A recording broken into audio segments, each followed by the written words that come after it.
예, 신율의 뉴스 정리의 승부 일부 제가 앞서 말씀드린 대로 새로운 코너로 함께하겠는데요. 그 이름이 바로 정치 비사이드입니다. 시시각각 변하고 있는 정치권 상황을 원위에서 더 현장감 있게, 원내에서 더 날카롭게 전해드리기 위해서 만든 코너인데요. 자, 그 중요한 역할을 해주신 우리의 히어로라고 우리 작가님이 칭하셨네요. 우리의 히어로죠. 국민의힘 신지호 전략기획부총장 스튜디오에 나와 계십니다. 어서 오십시오. 네, 안녕하세요. 예, 히어로 마음에 드세요? 또 너무 그렇게 과분한. 그럼 제가 진짜 그런 줄 알고 착각합니다. 아니요. 근데 이게 요새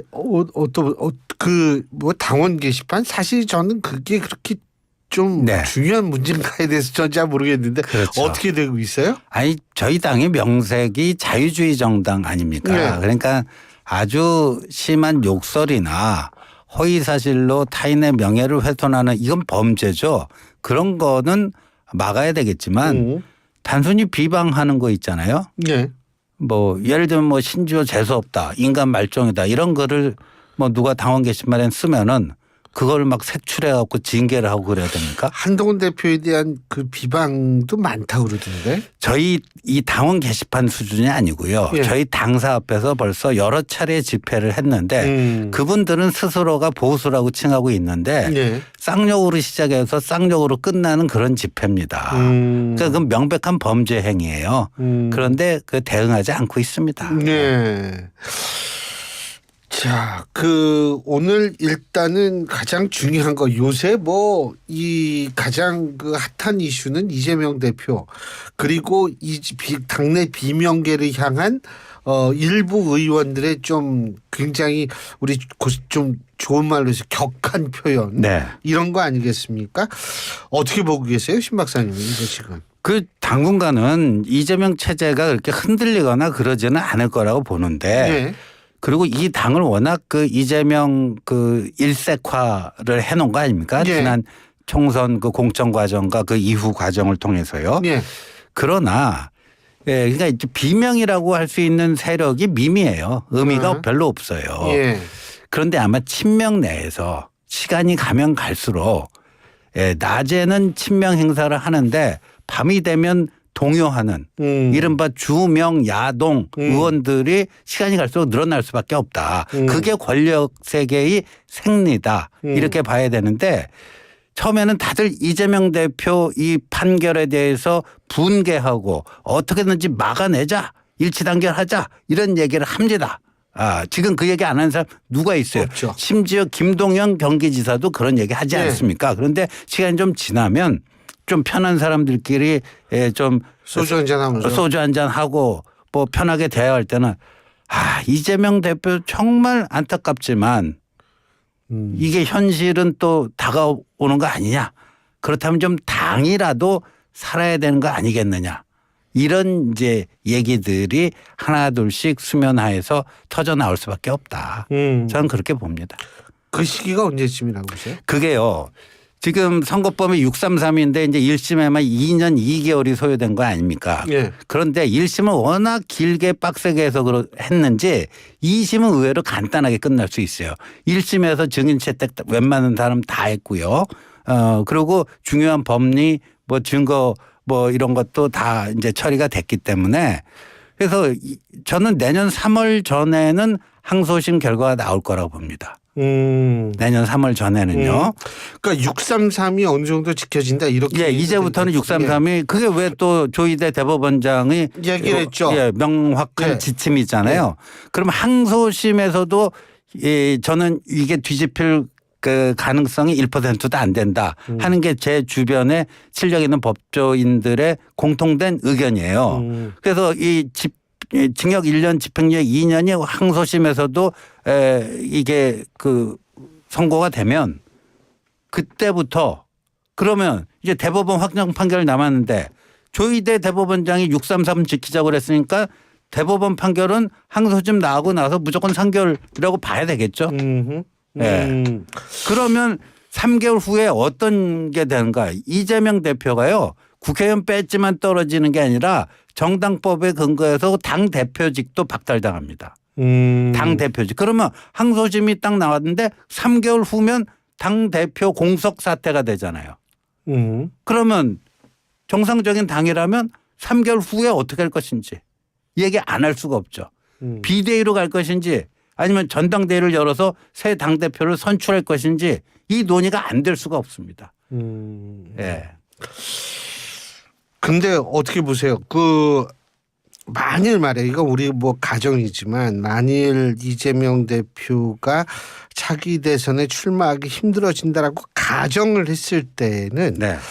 지금 비명 중에 나올 거라고 보세요. 뭐 대선 후보가 아니면 친명 중에 이재명 대표의 후광을 입는 사람이 다시 등장할 가능성이 높다고 보십니까? 저는 그건 지금 잘 모르겠어요. 그런데 내년 상반기 중으로 이제 이재명 대표는 대표직 박탈당할 거고 예. 새로운 그 당의 대표 뭐 비대위원장이든 당 대표든 누가 나오겠죠.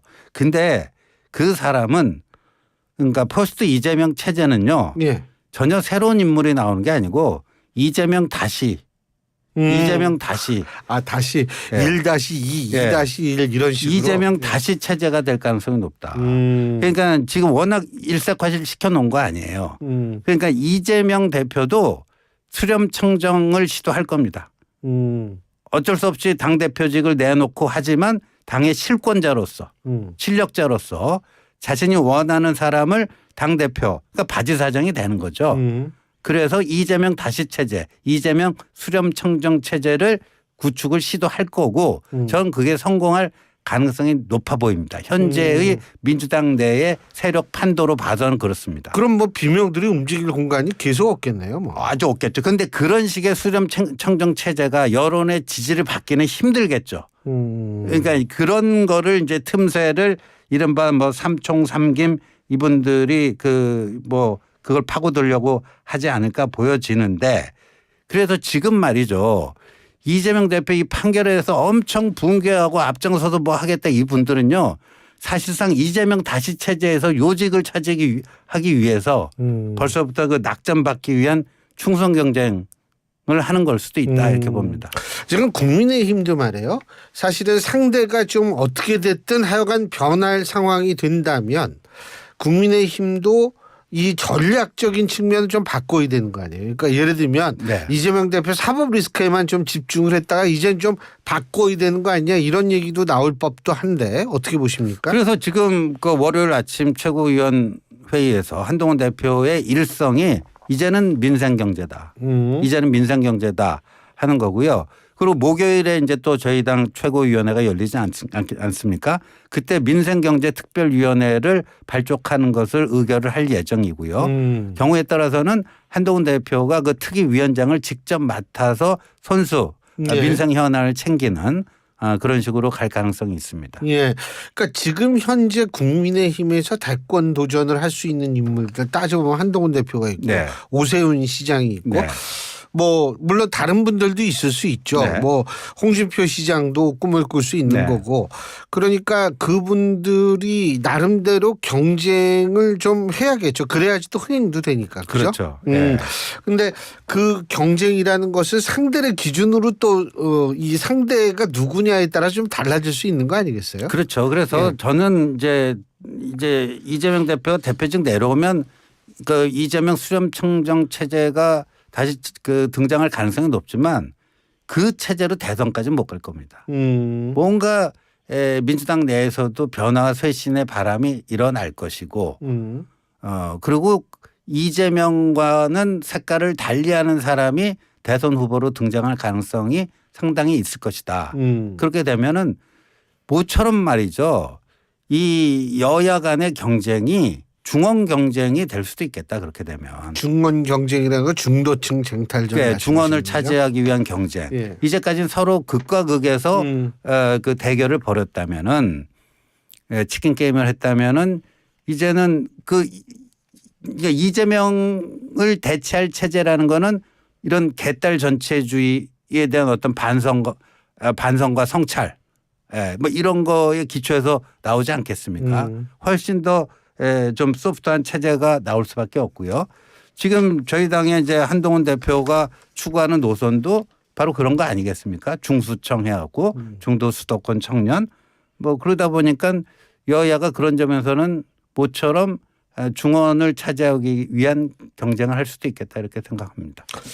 자, 다시 이재명 대표 얘기로 좀 돌아가서 지금 추가로 업무상 배임 혐의로 불구속 기소가 됐죠. 네. 이재명 대표요. 네. 경기도 법카 유용 의혹 때문에 이제 이 추가 기소가 됐는데 민주당은 해도 너무한다 지금 이런데 어떻게 생각하세요? 해도 너무하다라고 얘기할 수도 있겠지만요.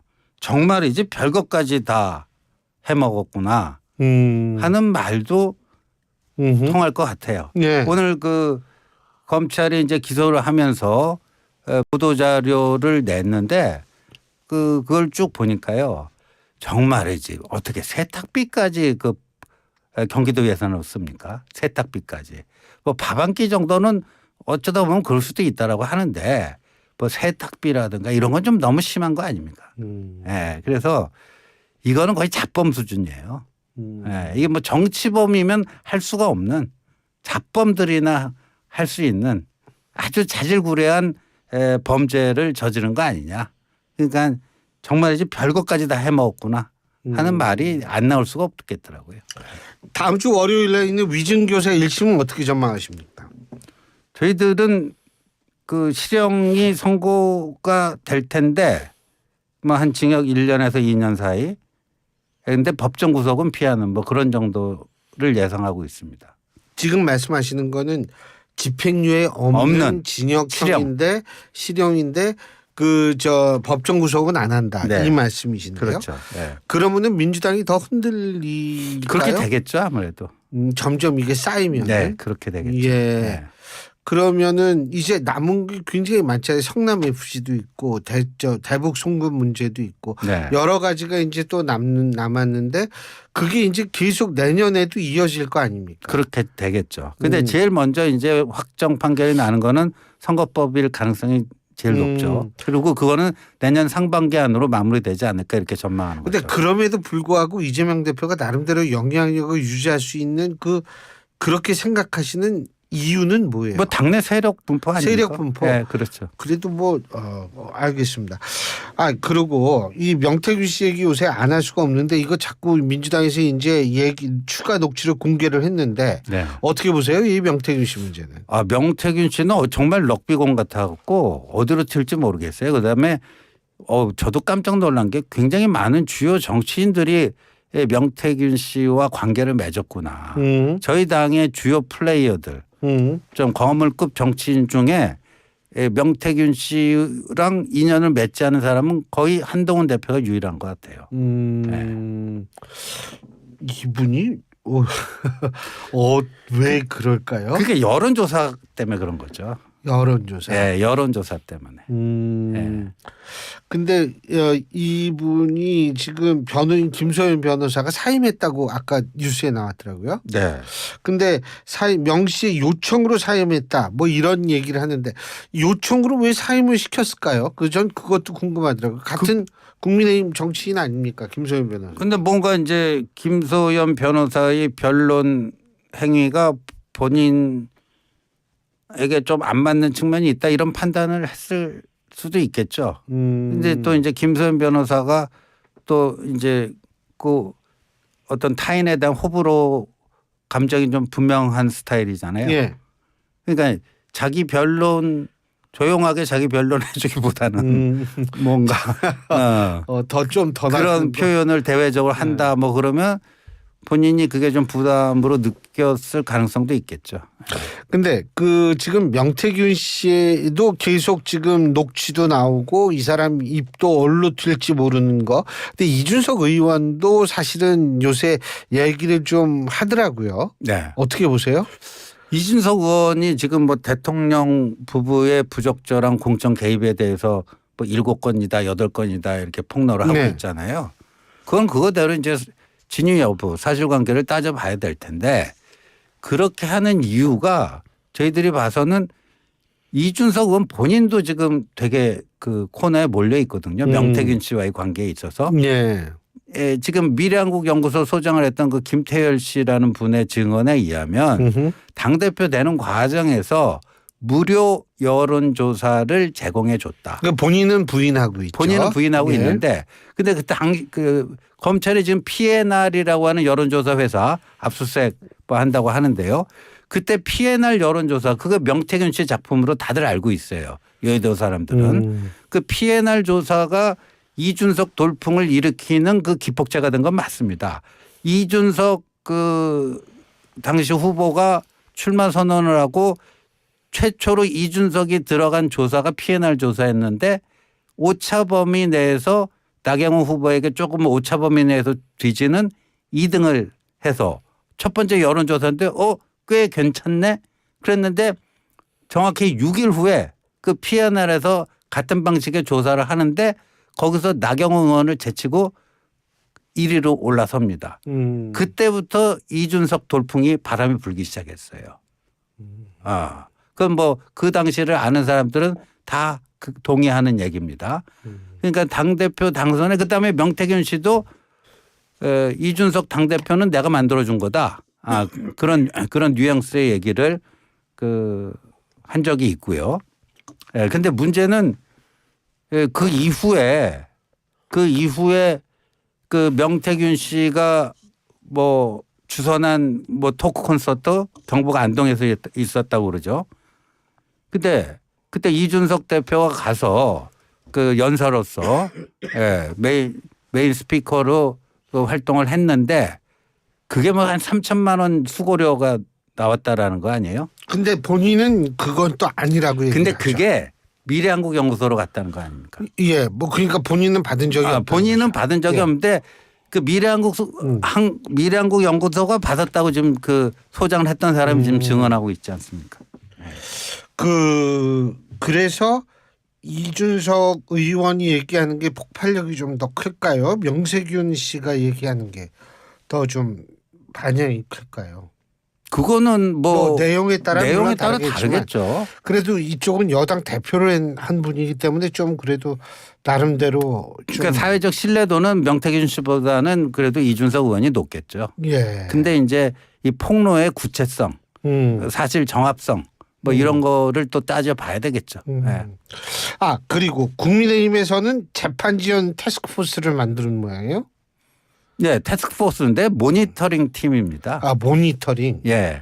그러니까 이게 왜 재판이 이렇게 좀 늘어지느냐? 그렇죠. 뭐 여러 가지 수단과 방법을 다 동원해서 재판을 지연시키기 위한 꼼수를 쓸 텐데 그런 것들을 실시간으로 모니터링해서 그다음에 또 사법부 겁박행위 있잖아요. 네. 이거는 저희 당 차원에서 막아야죠. 왜냐하면 헌법 민주당은 근데 이거 자체가 또 사법부에 대한 압박이라고 주장하던데. 어떤 게요? 요 TF요. 이게 왜 사법부에 대한 압박입니까? 자기네들 대한민국 헌법 103조를 보면요. 법관은 헌법과 법률에 의해서 그 양심에 따라 독립하여 심판한다 이렇게 돼 있어요. 헌법 법률 양심에 따라 독립하여 심판한다. 우리 헌법에서 법관을 이렇게 규정하고 있어요. 그런데 그럼 판사 겁박 행위는 이 헌법 파괴 행위 아닙니까? 헌법 103조를 위반하고 있는 거 아닙니까? 그러면 저희 당은 막아야죠. 당연히 막아야죠. 그건 책무입니다. 네. 책무예요. 네. 그래서 이 TF를 통해 가지고 재판 지원, 그러니까 예를 들면 재판 지원의 이해라는 게 예를 들면 뭐 엄청난 수의 증인을 요구한다든지 이런 거 말씀하시는 거 아니에요 혹시?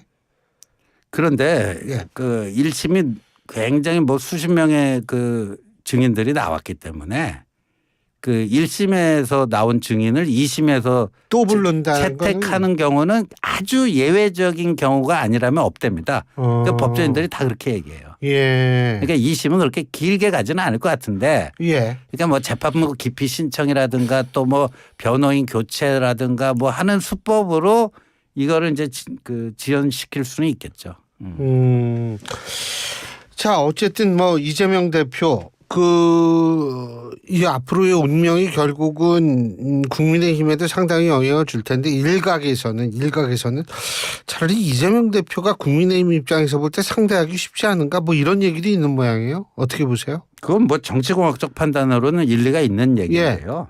나라를 위해서는 저희가 뭐 부담 경쟁하기 수월한 상대냐 어려운 상대냐 이거는 나라를 위해서는 한참 하위 요인이 되는 거죠. 그러니까 아까도 말씀드렸듯이 민주당도 이번에 좀 환골탈태해서 좀 건강한 뭐 그런 지도부가 나왔으면 좋겠고요. 예. 또 차기 지선 지방선거 대선에서도 그런 그러니까 개딸 전체주의로부터 완전히 탈각된 그런 그 민주당 사람들과 저희들이 뭐 선의의 경쟁을 하기를 바랍니다. 지금 일단은 28일 국회 본회의 때 김건희 여사 특검법 재의결 플러스 검사 탄핵 소추안 처리를 네. 더불어민주당이 하려고 그랬는데 네. 검사 탄핵안은 추가 논의가 필요하다. 이렇게 나오는 걸 보면 네. 이게 좀 여러 가지 좀 미비해서 그럴까요? 부작용을 우려해서 그럴까요? 뭐 왜 이렇게 지금 민주당이요 전략적으로 파산 상태예요. 파산 상태고 이게 전략적 파산 상태라 하면 스텝이 꼬여 있어요. 그러니까 이게 처음에는 뭐 윤석열 대통령 남은 임기 다 채우지 못하게 하자. 중간에 중도 하차시키자. 이거 아닙니까? 헌정 중단 시도인데 지금은 그게 이재명 살리기를 위한 일개 도구로 다 전락이 돼버린 거 아니에요. 뭐 임기 단축 개헌이다 탄핵이다 하는 게. 그러니까 그거를 어떤 국민이 동의하겠습니까? 개딸 말고 동의할 사람 있겠습니까? 이게 뭐 이재명 1인을 위한 나라예요. 나라의 기본법인 헌법을 바꾸는데 이재명 1인을 위한 맞춤형 개헌을 한다? 이게 있을 수 있는 얘기예요. 개딸 말고는 거기에 동조할 사람은 없을 겁니다. 그리고 사실은 요새 이렇게 보면 민주당 쪽에서 이번 판결을 두고 조금 지나치게 사법부를 공격한다라는 느낌을 받거든요. 네. 특히 이제 그 지도부에 속하는 인물들도 이 부역이라는 단어가 상당히 굉장한 단어임에도 불구하고 그런 단어까지 써가면서 좀 사법부를 공격하는 듯한 느낌을 주는데 이런 것들이 물론 영향을 안 주겠지만 그래도 사법부도 사람들로 구성된 데 아니겠어요? 그거 가중 요인이 된답니다. 판사가 엇박은. 판사가 엇박은 가중 요인이 되고요. 예. 그리고 이게 지금 자승자박의 딜레마에 빠진 거예요.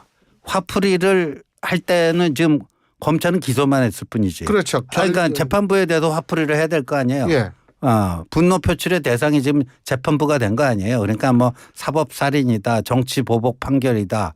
근데 정치보복 판결인데 그 한성진 판사가 국제인권법 연구회 소속인데 무슨 정치보복을 해요?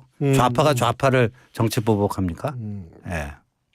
그러니까 결국은 이런 딜레마 속에서 민주당이 근데 이게 다음 주 월요일날 판결이 어떻게 나오느냐에 따라서 딜레마가 또 어떻게 되는지도 더 가중될 수도 있고 참 한번 지켜봐야겠네요. 네. 오늘 말씀 여기까지 듣죠. 고맙습니다. 네, 고맙습니다. 예, 지금까지 국민의힘 신지호 전략기획 부총장이었습니다.